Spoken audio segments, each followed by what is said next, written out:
It's your boy Guru in the house, back with another bang on video. Well, ladies and gentlemen, we've got something really special. Well, yes, there's a small confirmation from Fabrizio Romano. Yes, we're going to discuss that in this video, and more importantly, what is Bukayo Saka doing for England? Why is he outperforming every other player on the pitch for England? Because if he does, looks like he's going to play for England in the Euro 2020, 2022.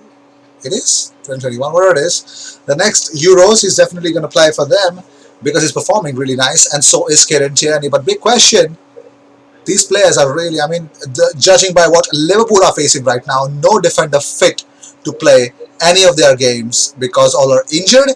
Bukayo Saka, you're trying too hard, bro. You're really trying too hard. But I love what you're trying to achieve here because I want to see you succeed for England. But please don't get injured, bro. That's what I just want from you. But more importantly, let's just talk about some beautiful news about Bukayo Saka that we've got here. He's making sure that Ben Chilwell is definitely out for a very long time. He says there is no player who created more chances for England than Bukayo Saka against Belgium. He created 3 chances, the highest.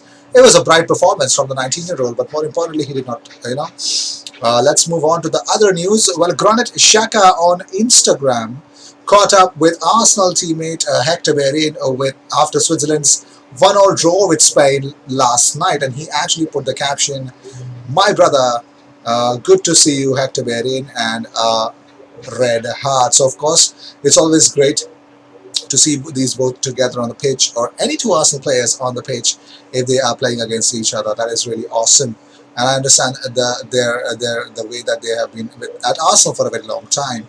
But moving on, well, Bukayo Saka was actually left on the bench yesterday for England's game against Belgium, despite he was a man of the match against Ireland. Well, Southgate has turned more back to the more established first teamers, but Saka could see the pitch if the Three Lions need to inject some energy into the game. Also, Ainsley Maitland-Niles was amongst all the substitutes, but Ben Chilwell actually has pulled up with an injury just before halftime. It happened yesterday, so this could be bad news for Chelsea Football Club because Ben Chilwell for them was like the brightest stars, the one who resurrected Frank Lampard's career back at Chelsea, because the horrendous disaster that he had during the start of the season, all the burden on Timo Werner and the major stars that they bought all injured. That was a very sad state of affairs. But moving on, well, it looks like Toni Kroos has dismissed Mesut Ozil's defense of Pierre-Emerick Aubameyang's mask celebrations as the social media spat dragged on for another day. Well, nothing is actually changing because Toni Kroos labeled Aubameyang's occasional use of superhero masks when celebrating a goal as nonsense last week. We all know that. But Toni Kroos' former German teammate Mesut Ozil came up with the celebration because we all know what has I don't know what is going wrong with Tony. But moving on, he said that the 30-year-old actually told Bild that I'm not surprised by anyone anymore. I found it amusing, but I've already ticked it off. I find elaborate celebrations very silly. Even worse if there's any other objects hidden in their socks. Aubameyang once celebrated and took out a mask. That's where it ends with me. I don't think that's a good role model either. What nonsense. So, Toni Kroos is not at all happy with it. But my big question is, who cares? Who cares? Nobody cares anymore. Nobody. And the biggest and the historical monumental achievement for Arsenal, because they literally have a change, and they've actually got a lot of respect by doing this, because Arsenal have become the first Premier League club to sign up to the UN Sports for Climate Action Framework. Yes, the Ghana's operations director Hywel Sloman said, Arsenal is committed to leading the way on sustainability among Premier League clubs, and we are proud to be the first club to sign up to the UN Sports for Climate Action Framework. Together with our partners, we've already implemented a number of environmentally friendly practices across the club. This includes becoming the first Premier League club to switch to 100% green electricity since the beginning of our partnership with Octopus Energy in 2016. That is historical. I don't think so. Not many would have known about it. And he says, and a new partnership with aluminium packaging company Ball Corporation, which is designed to help us and our millions of fans around the world, reduce our impact on the environment. We will continue to use the power and reach of Arsenal to inspire our global communities and push each other towards a more sustainable future. So yes, that is what these are all about, because Arsenal have really impacted since 2016. Now I did not know that. I really did not know that. But yeah, let's just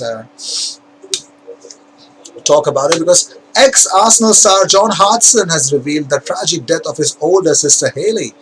Well, the former Wales striker took to the social media to announce the sad news. He actually wrote a post wherein, what he wrote was, "It is with great sadness today we put our beloved Hayley to rest. Hayley passed away on 21st of October 2020. We are totally devastated. She will be sorely missed.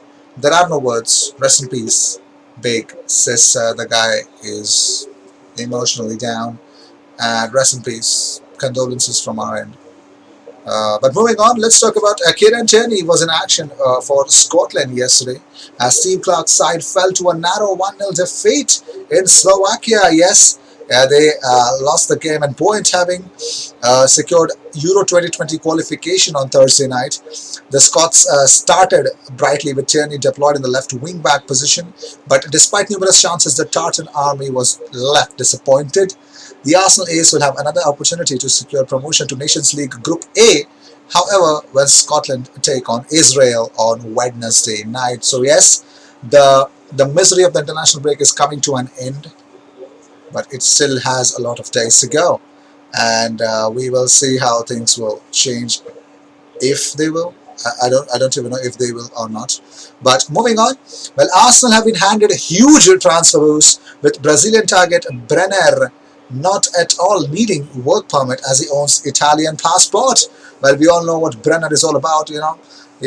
Arsenal got the boost because Brenner would not need any work permit according to certain reports. He owns an Italian passport, so he would be allowed to sign for any Premier League side and probably Arsenal. But also we all know that Arsenal got the services of Gabriel Martinelli from Ituano, with the one that could also having an Italian passport alongside a Brazilian one. And Edu is set to be ready for Brenner. 17 goals in the last 27 games for Sao Paulo, and is highly rated in his homeland. Let's see if Arsenal can pay what his release clause is, because that's a very hefty amount. £45 million. Is that even, wow, is that even being considered by Arsenal?